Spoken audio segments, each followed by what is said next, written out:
God is good, y'all. And he doeth all things well. Sometimes you just have to wait and let the Lord have his way.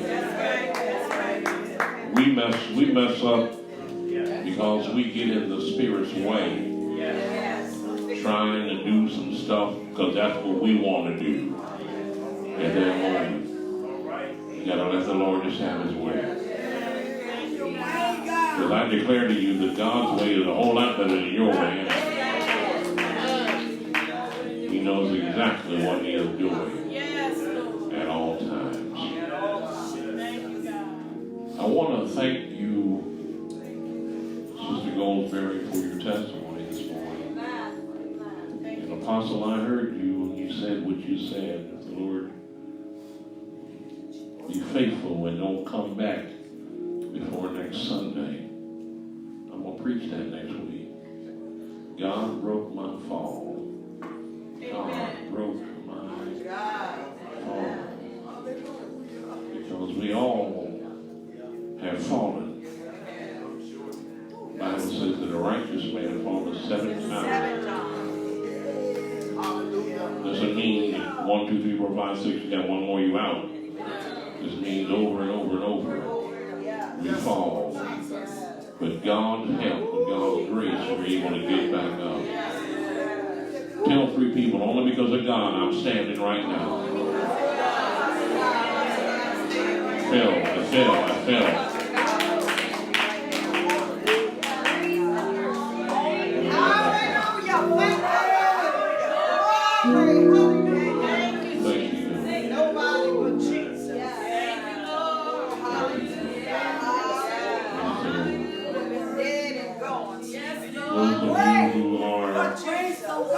Watching us on social media today, there is a powerful move of the Spirit of God in this place right now. We're just kind of letting the Lord have his way.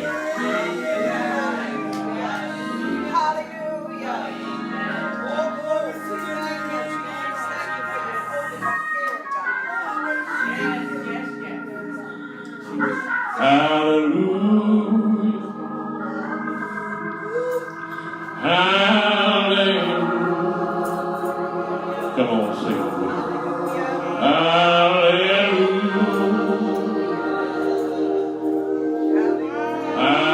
Hallelujah. Lord, we thank you. How many thankful people do we have now? Lord, oh, we thank you. Lord, we thank you.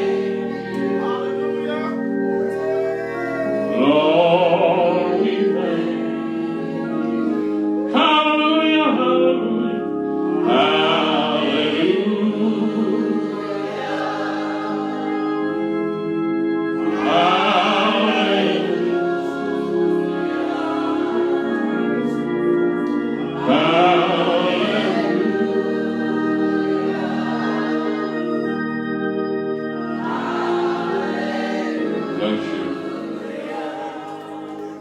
Jeremiah today, we want to call your attention to the 18th chapter of Jeremiah and verses 1 through 6.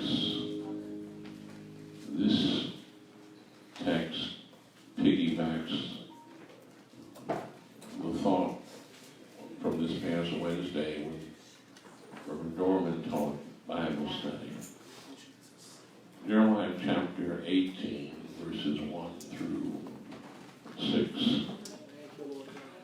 From the King James Version. Then the word which came to Jeremiah from the Lord, saying, Arise, go down to the potter's house, and there I will cause thee to hear my words. Then I went down to the potter's house, and behold, he wrought a work on the wheels. And the vessel that he made of clay was marred in the hand of the potter. So he made it again, another vessel, as seemed good to the potter to make it. Then the word of the Lord came to me, saying, O house of Israel, cannot I do with you as this potter, saith the Lord? Behold, as the clay is in the potter's hand, so are ye in mine hand, O house of Israel. May God add a blessing to the reading and to the hearing of his word. I want to preach today from the subject, Lord, make me over again. Lord, make me over again. It's a pleasure to see Mother Gregory and Joan here today. We have a special mother. Sisters and brothers, in the Bible, God uses many images to describe his relationship to his people. For instance, he speaks of the shepherd and the sheep relationship. He speaks of the husband and wife relationship. He speaks of a father and his children relationship. All of these are wonderful and teach us valuable lessons about life, ourselves, and our God.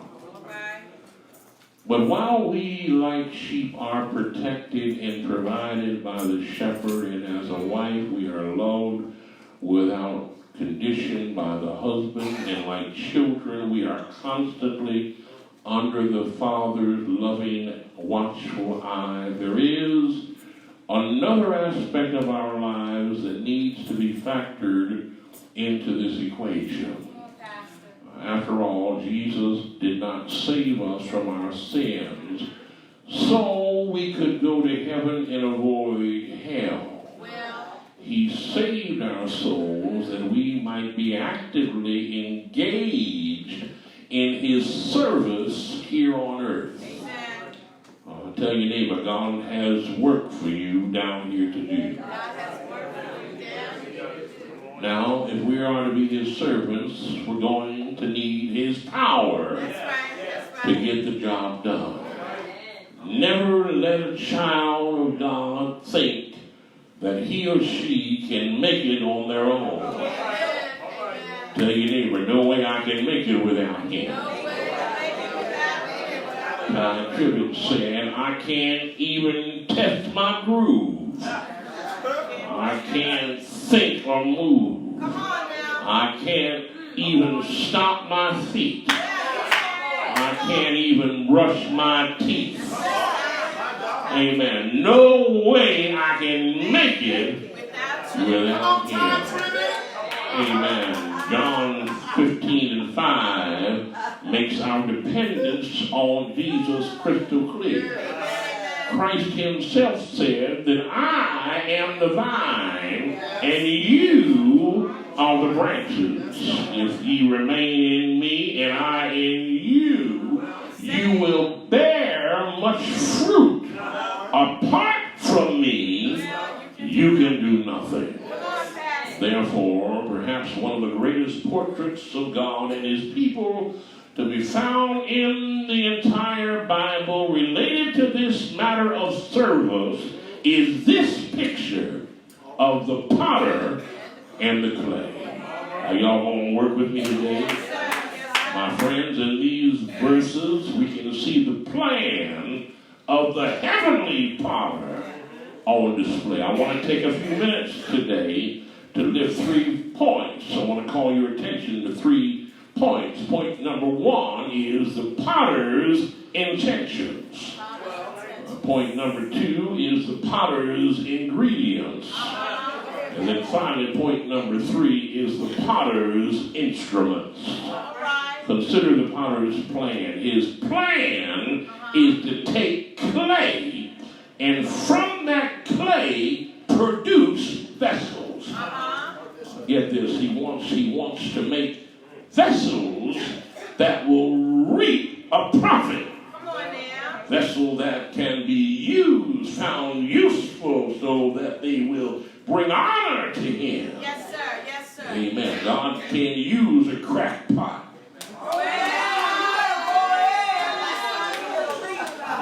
It'll leak. Can't hold nothing.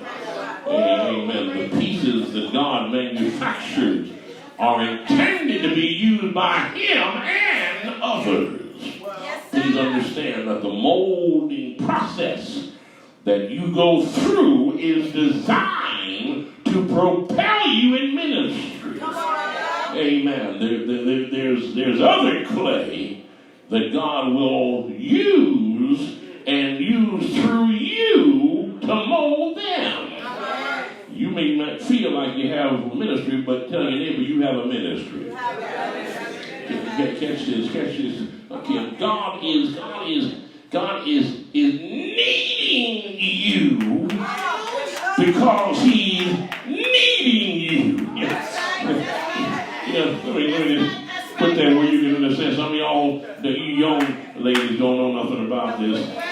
Big mama and them used to know something about making bread. They get the dough, ready, and they would do it.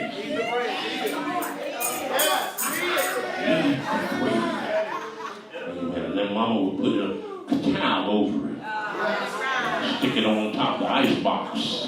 That's what we call it back in the day, refrigerator ice box. Put it on the ice and let it rise. Then after she rises, he take it, he put it back down.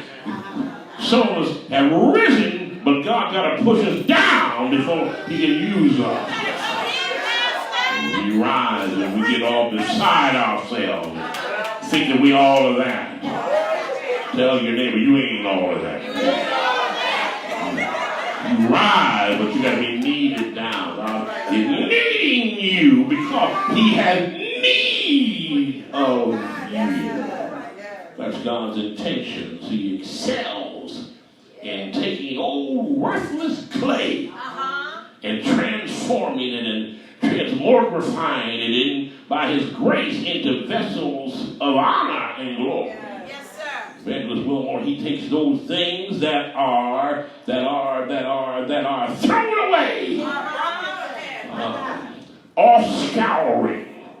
There's a big word. You can use that word to impress your friends next time. Off scouring of all things. He takes things that are off scouring of all things. Paul writes in 1 Corinthians 4:13, being defamed, we entreat. We are made as the filth of the world and are the offscouring of all things unto this day. That word offscouring means rejected by society, outcast, thrown away.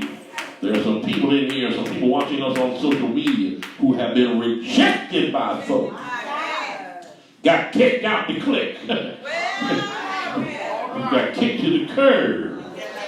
But look at you now. You're being used by God. Don't get upset when people don't invite you to their party.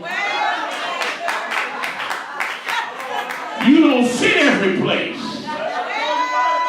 We're supposed to be peculiar people. Not strange acting, simple acting, but peculiar, chosen people. Stop trying to get in where you don't fit in. You messing around with crackpots, you won't get cracked. Jesus saves the sinner by grace. And then He begins this process of changing that vile sinner into a vessel that will produce a prophet for the kingdom of God, one that will be useful to Him in His work. Simply put, God is interested in taking the worst He can find and changing it into the best that heaven can offer. I wish I had some folk in here today who could just celebrate the fact that God took you out of the muck and the mire and put your feet on a solid rock. You're not all that you ought to be. But tap down your road and tell them I ain't what I used to be. God is working on me. God is working. He's able, Minister Moore, to take the rejects have been given the thumbs down by society and mold them and remold them into something valuable. Don't think that you are too marred to be molded by the master potter. Read the Bible. Read the Bible. You'll discover in the Bible is laced in line with the stories of people who had a tenured record. Didn't measure up to man's standards. Here's the short list. Abraham lied. Moses stuttered. David's armor didn't fit right. John Mark got rejected by Paul. Y'all ain't playing with me. Timothy had ulcers. Hosea's wife was a prostitute. Jacob was a liar. Elijah was burned out. Jeremiah was depressed and suicidal. John the Baptist was a big mouth. Martha was a worry wart. Mary might have been lazy. Samson had long hair.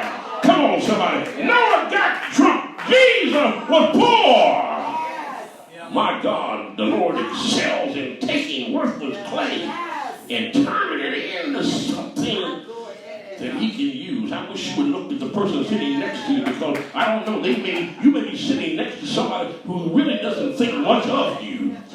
But they sat there because there was no place else for them to sit when they came in here. Turn and look at them and tell them, you might not like me, but there's something about me that God loves, and he's going to use it, whether you like it or not. Come on, give God a praise in this house. God's going to use me. Despite what you think about talking about me, lying on me, whatever you want to say, don't hate. God is using me. And I don't know about you, but I want him to use me till he used me up. You will have a witness in here.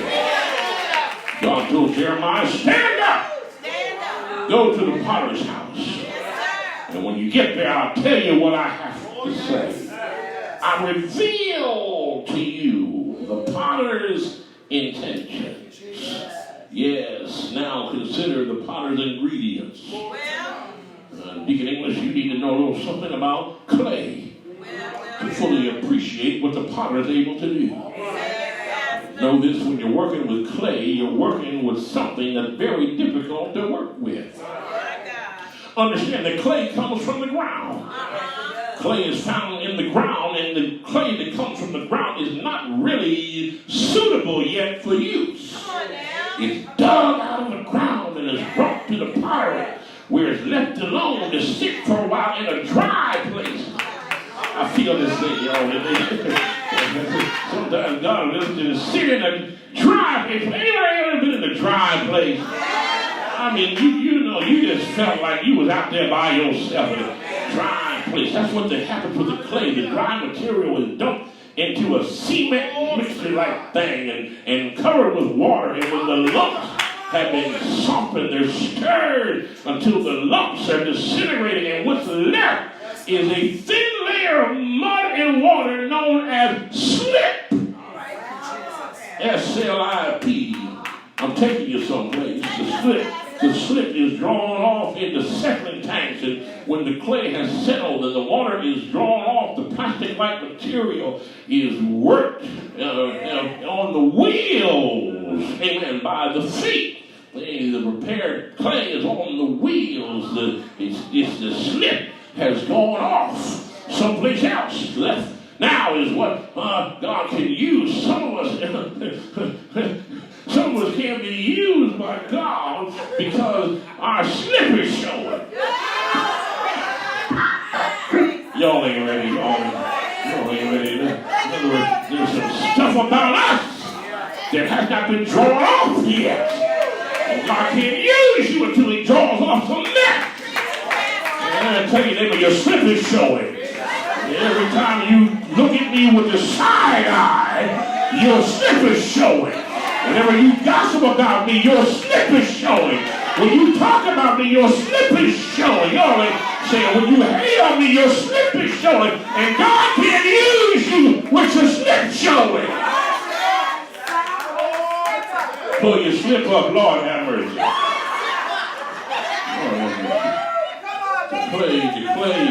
The clay is on the wheels. The Bible says, Jeremiah, go down there to the potter's house and get on the wheels. Plural. You see that in the Bible? It's not just a wheel. We see the potter working, amen. We see the foot going, the wheels turning. See, what you don't understand is down low there's a big wheel. And the big wheel is hooked up to a shaft. And as the foot goes, it's turning the little wheel. And the clay's just going all around and around and around all the time. Sometimes that's the way it is in life. God's got to use the wheels to deal with some of us, amen, because there's some stuff on us, amen, that he got to get off. And the wheels, he got wheels. He got wheels. He got the wheel of time. Amen. He got the wheel of time, and then he got the wheel of circumstance. And some of us in this room, God is using us now because we have been through that wheel of time. And then we're on that wheel of circumstance. That wheel of circumstance, Apostle, is when God lets some stuff happen to you. Amen. It's not comfortable.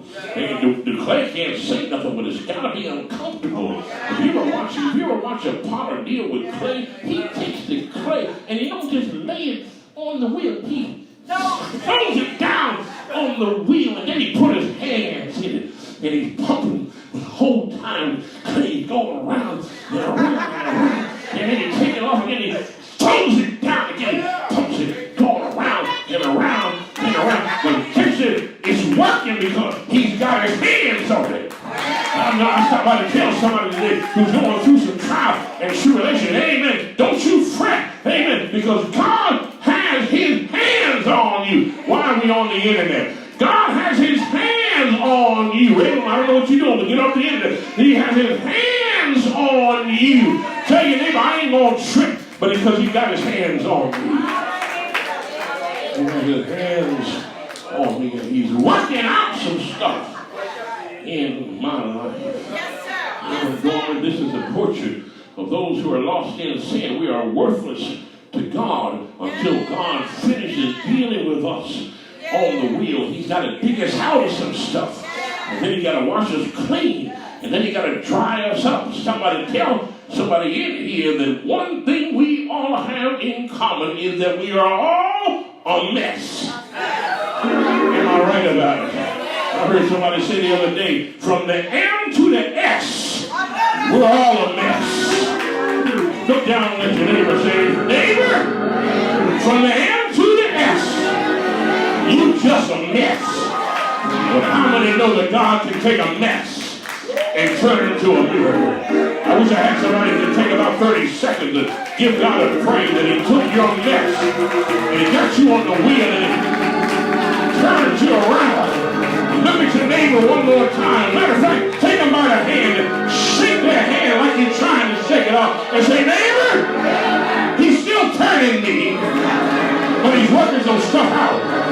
That's the wrong hand. Take another hand and say, neighbor, I'm going to stay on the wheel until I get this thing right, until he finishes with me. And when he finishes with me, you watch and see what I turn into. Talk to my haters.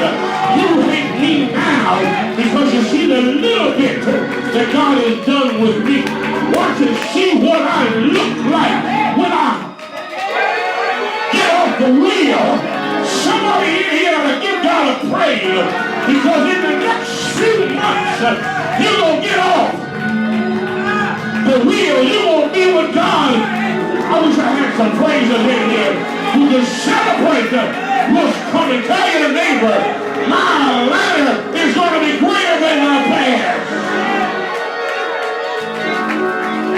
I heard the Lord say before I formed you in your mother's womb, I knew all about you. I don't know how you feel about it, but I'm glad. But God knows what he's doing in my life. You must remember that regardless of your past, that God has a plan for you. You have a witness.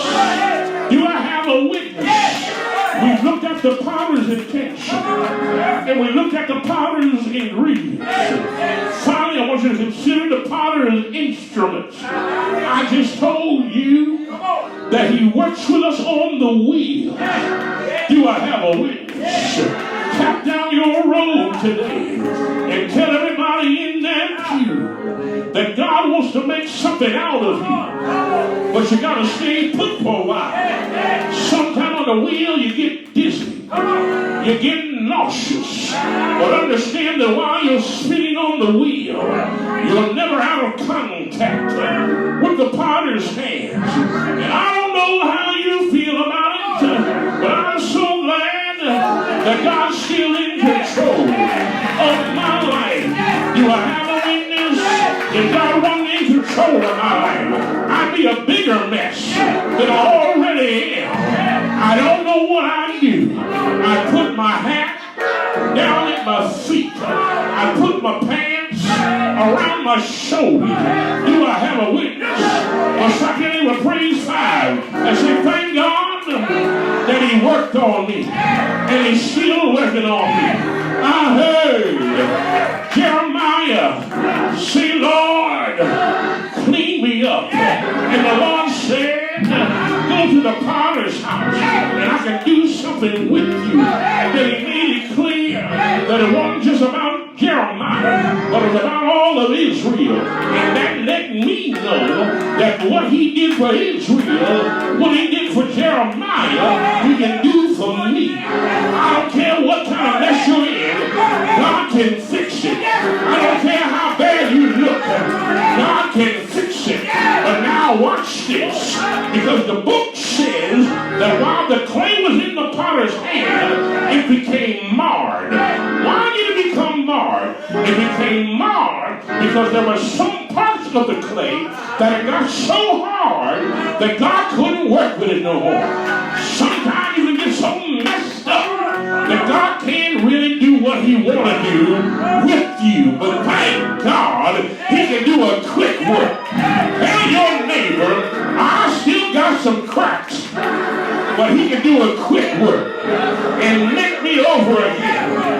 Is there anybody here who can testify that he's in the makeover business? Help me somebody. Help me somebody. You weren't always in church. You weren't always saved. You didn't always praise him. You had some mess. Come on here. But look at you now. You gotta praise and you gotta get it out. Thank you, God. You're not by yourself. We all got some mess. Eve needed a do-over in the garden. Abraham needed a do-over at Pharaoh's house. Noah needed a do-over after the flood. Peter needed a do-over after the cock crowed. I stopped by on my way to heaven on this pre-Labor Day to tell you that God sent Jesus, and he didn't give up on you when you were worthless. He didn't give up on you when it looked like you weren't going to make it. But he sent his son Jesus to die on the cross. I close it here. He died on the cross on the Friday. And you glad about it? He stayed in that grave all night Friday and all day Saturday. But early, I said early, the Thursday morning, he got up with all power in his hand. And when he got up, that let me know that I can get up. Look at your neighbor one more time. Grab him by the hand one more time. Rock him and shake him. Shake him and rock him. Shake him and rock him. Rock him and shake him. And say, neighbor, oh neighbor, I don't know what your condition is, but you can get up. You can get up. Now help each other up and say, hey, I got an idea. When I get up and you get up, let's lift the praise up. Let's lift the praise up. Is there a praise in the house? Is there a praise in the house? He's the God of makeovers. Won't he do it? Won't he do it? Won't he will? If you don't say yeah, say yeah, say yeah. God's in the makeover business. I heard a songwriter say, have thine own way, Lord. Have thine own way. Thou art the potter. I am the clay. Mold me and make me after thy will. While I'm waiting, yielded and still. Maybe there's somebody here today feeling like you want to give up because the wheels have been turning you around. God got a plan. Tell your neighbor, God got a plan. Brother David, I think it was the Friends of Distinction that sang a song that said, you got me going in circles. Round and around I go. Sometimes your turning is God's way of trying to turn you in to what he wants you to be. Of yourself, you can't do it. But how many know that God is able to do a makeover? And I don't care how messed up you've been. Some of us are old now. And the Lord can't make out of us what he originally wanted to make. But tell your neighbor, he can still make something out of it. But you got to yield yourself to it. You got to come and let him do his work. As we stand all over the church, might be someone here outside of this ark of safety who has not yet yielded their life to Christ. And you're wondering perhaps why it is you're spinning all around. Sometimes it seems like you just turning and turning and turning. What have I been doing wrong, God, that I keep spinning around like this? I hear the Lord saying, listen, I just got you on the wheels. I want to make something out of you. But you got to recognize that his hands are on you. One thing about that clay, if you watch the potter or master potter work, at the revolution that the wheel is going, if he don't put his hands on the clay, it'll fly right off the wheel. And that's the truth of us. If God didn't have his hand on us, then we'd fly right off. Amen. The reason you didn't fly off and lose your mind while you're on the wheel being tried and turned, it's because he had his hands on you. You didn't have a nervous breakdown. It's because the hand of God was on you and you recognized you had a relationship with God. If you're here today outside of the ark of safety, you want to give your life to Christ, today is a good day to do so. The doors of God's house are open for the reception of members by letter, Christian experience, or candidate for baptism. We're changing a little bit something here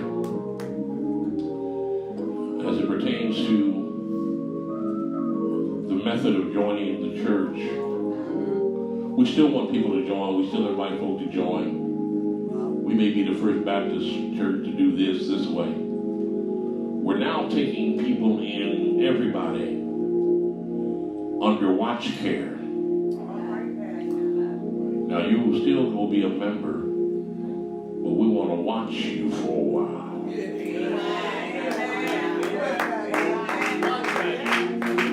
And during that period of time, we want you to come to Bible study and come to new members class. So you know you can watch us. We can watch you. Because we're not going into specific details about nothing. I recently went through something as shepherd here. I ain't never gonna go through again. So when you come now, I'm gonna watch you for a while. I'm gonna watch you for 90 days. I'm gonna watch you. 90 days, I'm going to watch you. And during these 90 days, we want you to come. We really want you to join. We love you. But for 90 days, we're going to watch you good. See where we can help you so you don't get out here. Because, you know, some people will come, amen, and belong to something and don't know, have no idea what they didn't join. Amen. You don't have no idea what they joined. Tell your neighbor, you got to know what you're joining. What you're signing up for. Because crazy stuff can happen before you know it, you're caught out there. Is there one today? Is there one? Desire membership. Give me your life in Christ. Amen. Let's pray. Father, we thank you now for this time that we've had to share your word. We thank you, God, for keeping us. Now, God, we recognize that we still have some work to be done on us. We're not there. We haven't arrived yet. Help us to be humble and obedient. We want to be used by you. And God, help us understand that this is not about us, but it's all about you getting the glory and the honor out of us. It's all about you. Let us all do everything for his glory and his honor. Hear our prayers today. Accept our petitions. Finally, let your will be done. In Jesus Christ's name we pray. Amen. Come on, give the Lord a hand. Lord, make me over again. Every opportunity the doors of the church are open is an opportunity for you to come and have a makeover.